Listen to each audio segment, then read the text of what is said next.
नमस्कार दर्शक बंधु जय जगन्नाथ सांग मैंने आपण मान उत्कल तंत्रशास्त्र चैनल को स्वागत जनाऊँगी। दर्शक बंधु आज आम आलोचना करने कौन ना आपण मैंने थंबनेल जानीपे आज आज टॉपिक विषय गुरुमुखी नागफास विद्या मोर निज अनुभवर विद्या। ताहले दर्शक बंधु आज जो विद्याटी के मु दौची ये विद्याटी के मु थरे नुहे दी थर नुह तीन थर नुह शहे थर परीक्षा करिछि। ताहले ये विद्या को नागफास विद्या कहा जाए। ये विद्याटी कौन देखंतु ए नागफास गरुड़ फास ब्रह्म फास कालाग्नि फास इत्यादि फास सब महाकाल फास ये फास गुड़ाक सब आपण मैंने कौन सी बही रे पाइबे बुझिले कि आपण जेते बही अच्छी खेड़े दिंतु किंतु ए फास मंत्र सब पाइबेनी। ताहले ये नागफास कौन ये मंत्रटा हूँ बहुत मारात्मक विद्या शुणा लगुथ जी माने भयंकर लगुच किंतु मंत्रर प्रयोग ताठू 100 गुणा भयंकर। दर्शक बंधु नागफास विद्या केउ मानक उपरे कराए केउ मानक उपरकू नागफास प्रयोग कराए। ताहले जो माने शत्रुता करी आपण मानू पूरा कौन करदे ना मारिबा उपरे बसी थे बुझिले कि जो मैंने सब शत्रुता करुवे सब वाद विवाद करुवे सब झगड़ा करुवे सब गुणीगारेडी करुवे सब तंत्र मंत्र करुवे ताहले आपण माने कौन करेंगे शेष एटा हूँ शेष परिस्थिति रे कौन करने पड़ो ना उपरकू नागभाषाटा प्रयोग करने पड़ो। ताहले ये नागभाषार सृष्टि होउची कोउठ ना नागफासर सृष्टि होउची आमर जो साबर मंत्र सब अच्छी आदिवासी मंत्र बण जंगल रोथुवा पुरातन कालर आदिवासी मानक ठारू ये जो नागफासटी सृष्टि नागफास तो आम आलोचना करवा ये मंत्र कौन केमिति आपण सिद्धि करेंगे केउपरि भाव केउपरि विधि रे आपण प्रयोग करेंगे आम ओडिशार आम उत्कलीय साबर मंत्र को नहीं मु आसुची विभिन्न प्रकार मंत्र आपण मानक पई कारण मु आसीबार कारण होउची ये विद्या गुड़िक नष्ट न हो जाऊ विद्या गुड़िक विलुप्त न हो जाऊ किंतु नागभाष मंत्र बा विधि कहवा आगु मु समस्त को जो माने मोर चैनल को देखुचंती आ जो माने ये विद्या को प्रयोग करिवे मु समस्त की अनुरोध करुची समस्त की भगवान को राण दौची केही अजथारे ये विद्या को निरीह लोकों ऊपर को कौन सी राग रखी कौन सी पाटिगोल माड़गोल झगड़े राग रखिकी प्रयोग करंतु नाही। एटा होउची मोर कड़ा चेतावनी। आउ गोटे कथा होउची जदि भी आपण राग रखी हिंसा रखी क्रोध रखी कौन सी निरीह लोकों को ये मंत्र प्रयोग करती कौन सी देवता मान को ये मंत्र प्रयोग करती जहाँ कालीसी लगुव कालीसी बंधन करने मंत्र प्रयोग करते कौन से मंदिर को जाई जदि देवता बंदी करने घर को बेपार को बंदी करने ये मंत्र प्रयोग करती ताहले देखंतु से मंत्रटी तांकर तो किसी क्षति हबनी आपनकर सर्वनाश करदब। यहीटा हूँ गोटे कथा एटा भारी भयंकर विद्या बुझल कि बारंबार कर कहूँ तेणु यहीटा भी जानी रखा दरकार जदि धर्म रे थिबो ताहले विद्या काम करिवो जदि अधर्म करिवो केते दिन अधर्म करिवो बुझल कि तेणु तमें तो विद्या प्रयोग करदेल ता ऊपर को काम करिगला किंतु से विद्याटा रिटर्न तम आड़ को काल फास होगी लेउटिव बुझल। तेणु सतर्क नागफास द्वारा आम सब कौन करिपरिबा ना शत्रुर बेपार बंदी करिपरिबो शत्रुर दुकान बंदी करिपरिबो कार घर बंदी करिपरिबो कार देवता बंदी करिपरिबो निज शरीर को बंदी करिपरिबो बुझल कि अत्याधिक शत्रु दिए मुझे कही जो मैंने तुमको मारदेवा बसता ये भाया स्थल एटा प्रयोग करने पड़ो। नागर अधिकारी किए होउछंती नाग मान अधिकारी होउछंती किए ना भगवान शिव शंभु आखंडमणि महारुद्र शिव होउछंती नागर अधिकारी। तेणु आपण कौन करेंगे यही मंत्र को जप करेंगे 108 थर जप कले साधना सिद्धि हम 1008 ଥର ଜପ କଲେ ବି ସାଧନା ସିଦ୍ଧି ହେବ। ଏଥିରେ କୌଣସି ଭାବିବାର ନାହିଁ, ବୁଝିଲେ କି? ତାହେଲେ ଆପଣ ଦେଖିବେ ଯେଉଁ ଶିବ ମନ୍ଦିର ଥିବ, ପୁରାତନ ଶିବ ମନ୍ଦିର ଗୁଡ଼ିକ, ସେ ଶିବ ମନ୍ଦିର ଗୁଡ଼ିକରେ ମନ୍ତ୍ରକୁ ଆପଣ ଜପ କରିକି ସିଦ୍ଧି କରିବେ ରୁଦ୍ରାକ୍ଷମାଳା ଦ୍ୱାରା। ରୁଦ୍ରାକ୍ଷମାଳା ନହେଲେ ବି ଚଳିବ, କିନ୍ତୁ ମନ୍ତ୍ର ତ ଜପ ହେବ। ଶୁଦ୍ଧପୂତ ହୋଇ ପବିତ୍ର ଭାବରେ ଆପଣ କଞ୍ଚା କ୍ଷୀର କଦଳୀ ନେଇକି ଯିବେ, 5ଟି ବେଲପତ୍ର ଶିବଙ୍କୁ ଦେବେ। ନାଗନାଗୁଣୀ ତମ୍ଭାମୂର୍ତ୍ତି ମିଳୁଛି, 200-300 ଟଙ୍କାରେ ନାଗନାଗୁଣୀ ତମ୍ଭାମୂର୍ତ୍ତି ମିଳିଯିବ। ସେ ନାଗନାଗୁଣୀ ତମ୍ଭାମୂର୍ତ୍ତିକି ଆପଣ ଏଇ ମନ୍ତ୍ରରେ ସେ କ'ଣ କରିବେ, ଶିବଙ୍କ ଉପରେ ଚଢ଼େଇବେ ଆଉ ପ୍ରାର୍ଥନା କରିବେ ଶିବ ଶମ୍ଭୁଙ୍କୁ, ଭଗବାନ ମୋର ଏ ମନ୍ତ୍ରଟିକୁ ଶକ୍ତିଶାଳୀ କରନ୍ତୁ।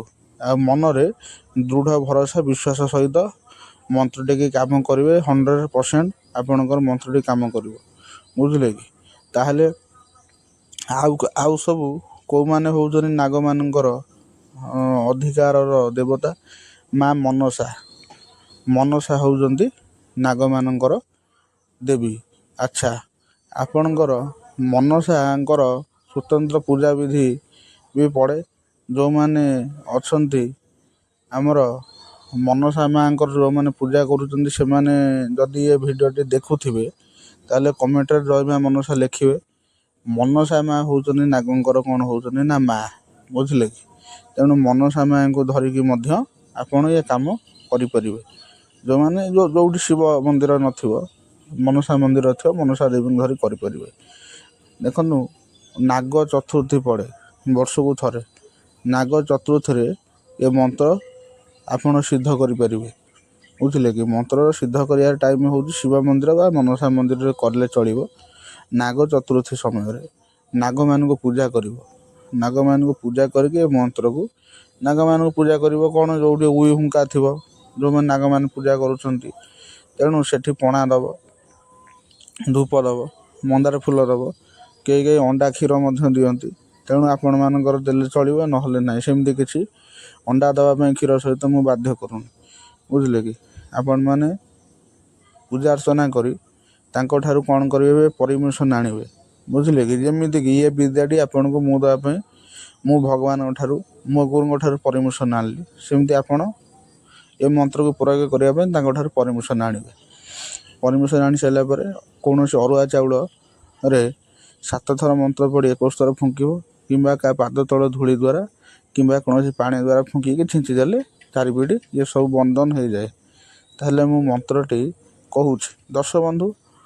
ଆଉ ଦେଖନ୍ତୁ, ପ୍ରଥମେ ଆପଣ ନିଜେ ଜାଣିବା ଦରକାର ଏ ମନ୍ତ୍ରଟି ମାନେ କ'ଣ, କାହିଁକି ପ୍ରୟୋଗ ଜଣଙ୍କ ଉପରୁ କରିବ। ଯଦି ଜଣେ ଆପଣଙ୍କୁ, ମୁଁ ଏଇ ପୂର୍ବରୁ କହୁଥିଲି, ବହୁତ ଲୋକ ଫୋନ୍ କରି କାନ୍ଦନ୍ତି, ହେଇ ମୋତେ ବାଣ ପୋଷଣ କଲା, ହେଇ ମୋ ଘରକୁ କ'ଣ କଲା ନା ମୋ ଘରକୁ ବନ୍ଦୀ କରିଦେଇଛି, ମୋର ବେପାର ବନ୍ଦୀ ହୋଇଯାଇଛି, ମୋର କର୍ମ ବନ୍ଦୀ ହୋଇଯାଇଛି। ଦେଖନ୍ତୁ, ସବୁ ଯେ ତନ୍ତ୍ରର ପ୍ରୟୋଗ ଦ୍ୱାରା ହେଉଛି ତା ନୁହଁ। ଆପଣଙ୍କ ଘରେ ହୁଏତ ବାସ୍ତୁ ଦୋଷ ଥାଇପାରେ, କିମ୍ବା ଘରର କୌଣସି ଘର କରିବାରେ ଭୁଲ ଭଟକା ହୋଇଥାଇପାରେ, କିମ୍ବା ସୂତା ଯେତେବେଳେ ଘର ତିଆରି କରିବା ପାଇଁ ଦେଉଥିଲେ ଆରମ୍ଭରୁ ସୂତା ଦେବା ବେଳେ ଭୁଲ ହୋଇଥାଇପାରେ, କିମ୍ବା ବାସ୍ତୁ ଦୋଷ ସମୟରେ ଭୁଲ ହୋଇଥାଇପାରେ। ତାହେଲେ ସେଟାକୁ କ'ଣ ହେବ ନା, ମାଟି ଟେଷ୍ଟ କରିକିନି ସେଟାକୁ ବୁଝି ନେବା ଦରକାର। ମାଟି ଟେଷ୍ଟ କରି ବୁଝିଦେବେ। ବୁଝି ସାରିଲା ପରେ ମୁଁ ମୋ ଚ୍ୟାନେଲରେ ପକାଇଛି ଗୋଟା, ମାନେ ଏଇ ଭିଡ଼ିଓଟି ପକାଇବା 2ଟା ଏପିସୋଡ଼ ଆଗରୁ ପକାଇଛି। ନିଜ ଘରେ ବା ମାଟିରେ ବାସ୍ତୁ ଦୋଷ ଅଛି କି ନାହିଁ ଜାଣନ୍ତୁ, ତା'ର ବିଧିବିଧାନ କେମିତି କ'ଣ ପ୍ରୟୋଗ କରିବେ ମୁଁ ଦେଇଛି, ସେଟାକୁ ଦେଖିଦେବେ। ଦେଖିକି ଆପଣ ନିଜେ ପରୀକ୍ଷା ପ୍ରଥମେ କରିବେ ବାସ୍ତୁ ଦୋଷ ରହୁଛି କି ନାହିଁ। ତାପରେ ଯାହାକୁ ଯାହା କରିବା କଥା ସେଟା ପ୍ରୟୋଗ କରିବ। ସେମିତି ମନ ଇଚ୍ଛା ଯାହା ହେଲା ସେମିତି କରିଦେବାଟା ତା ନୁହଁ, ବୁଝିଲ କି? ତାହେଲେ ଚ୍ୟାନେଲଟିକି ଶେଷରେ ଲାଇକ୍ କରିଦେବେ, ସବସ୍କ୍ରାଇବ୍ କରିଦେବେ, ଆଉ କମେଣ୍ଟ କରିଦେବେ। ଯେଉଁଗୁଡ଼ା ସବୁ ଦିଆଯାଉଛି ତାକୁ ସବୁ ସଂଗ୍ରହ କରିକି ରଖିବ, ଯେହେତୁ ଏ ପୁରୁଣା ପୋଥିରୁ ସବୁ ସଂଗ୍ରହ ହୋଇଛି। ବାବା ଗୋରଖନାଥ ତାଙ୍କର ବିଦ୍ୟା, ଆପଣ ବାବା ଗୋରଖନାଥଙ୍କ ବିଷୟରେ ଜାଣିଥିବେ ଅଳ୍ପ ବହୁତ। ସେ ମହାଯୋଗୀ ସାଧୁସନ୍ଥ, ତେଣୁ ତାଙ୍କର ବିଦ୍ୟାକୁ ଆପଣମାନଙ୍କୁ ପ୍ରୟୋଗ କରିବା ପାଇଁ ଦିଆଯାଉଛି, ବୁଝିଲେ କି? କିନ୍ତୁ ବହୁତ ସମୟରେ ନବଗ୍ରହଙ୍କର ଦଶା ଫଳରେ, ନବଗ୍ରହଙ୍କର ଖରାପ ଦୃଷ୍ଟି ଫଳରେ ମଣିଷମାନଙ୍କର କ'ଣ ହୁଏ ନା, ମଣିଷମାନଙ୍କର ମଣିଷମାନଙ୍କର ନବଗ୍ରହଙ୍କ ଦୃଷ୍ଟି ଫଳରେ ମଣିଷମାନଙ୍କର କ'ଣ ହୁଏ ନା ବିଭିନ୍ନ ପ୍ରକାର ଅସୁବିଧା ସବୁ ହୁଏ। ବୁଝିପାରିଲେ କି? ସବୁବେଳେ ଯେ ଯାହା ହେଉଛି ତାକୁ ମାନେ ତନ୍ତ୍ର ଦ୍ୱାରା ହେଉଛି ବୋଲି କିଛି ଭାବିବା ଉଚିତ ନୁହେଁ। ଆଉ କ'ଣ ହୁଏ ନା ଯେତେବେଳେ ବାସ୍ତୁ ଦୋଷ ଆସେ, ବାସ୍ତୁ ଦ୍ୱାରା ମଧ୍ୟ ମଣିଷର ଦୈନନ୍ଦିନ ଜୀବନ ଉପରେ ପ୍ରଭାବ ପଡ଼େ। ଆପଣଙ୍କର ଗୃହରେ ବାସ୍ତୁ ଦୋଷ ଥାଉ କିମ୍ବା କୌଣସି ମାଟିରେ ଶଲ୍ୟ ଥାଉ, ମାଟିରେ ଶଲ୍ୟ ମାନେ ଅସ୍ଥି ହାଡ଼, ମଣିଷ ହାଡ଼ କି କୁଆ ହାଡ଼ କି ବିଲେଇ ହାଡ଼ କି କୁକୁର ହାଡ଼ ବିଭିନ୍ନ ପ୍ରକାର ଜିନିଷ ଥାଉ, ଗଙ୍ଗାର ପାଇଁଷ ଥାଉ କିମ୍ବା କୌଣସି ଧାତୁ ଥାଉ, ଦ୍ରବ୍ୟ ଥାଉ କିମ୍ବା ଯକ୍ଷ ଥାଉ ଇତ୍ୟାଦି ଇତ୍ୟାଦି ବହୁତ ପ୍ରକାର ଜିନିଷ ଦ୍ୱାରା ମଧ୍ୟ ଆପଣଙ୍କ ଜୀବନ ଉପରକୁ ପ୍ରଭାବ ପଡ଼େ।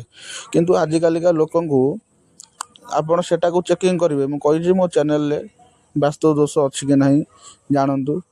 ମୁଁ ଏକ ଭିଡ଼ିଓ ପକାଇଛି। ଏଇ ଭିଡ଼ିଓ ପକାଇବା 2ଟି ଏପିସୋଡ଼ ଆଗରୁ ଆପଣ ଦେଖି ପ୍ରଥମେ ଚେକିଂ କରନ୍ତୁ ନିଜ ଘରେ ବାସ୍ତୁ ଦୋଷ ଅଛି କି ନାହିଁ, ତାପରେ ଆପଣ କାହା ଉପରକୁ ପ୍ରୟୋଗ କରିବେ। ବୁଝିଲେ କି? ଆଚ୍ଛା, ମନ୍ତ୍ରଟି ମୁଁ ଦେଇ ଦେଉଛି ଦର୍ଶକ ବନ୍ଧୁ। ଉତ୍ତମ ଭାବରେ ସଠିକ୍ ଭାବରେ ମନ୍ତ୍ରଟିକୁ ଡାଇରେକ୍ଟ ଲେଖିକି ରଖନ୍ତୁ।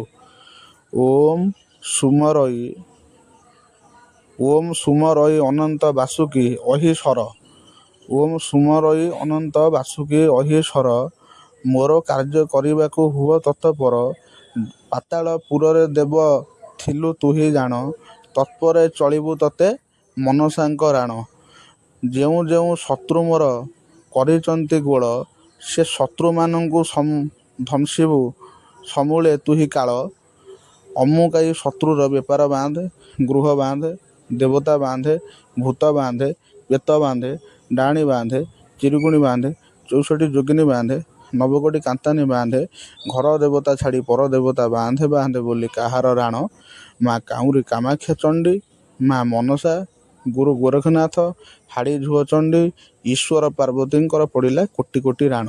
ଏ ରାଣ ଯଦି ମେଣ୍ଟୁ, ପୂର୍ବ ସୂର୍ଯ୍ୟ ପଶ୍ଚିମରେ ଉଦୟ ହୋଇବ, ଈଶ୍ୱର ପାର୍ବତୀଙ୍କର ନାସା ଛିଣ୍ଡିବ ବୋଲି କାହାର ରାଣ, ବାବା ଗୋରଖନାଥଙ୍କର କୋଟି କୋଟି ରାଣ। ଶେଷରେ ରହିଲି। ଜୟ ଜଗନ୍ନାଥ। ନମସ୍କାର ଦର୍ଶକ ବନ୍ଧୁ।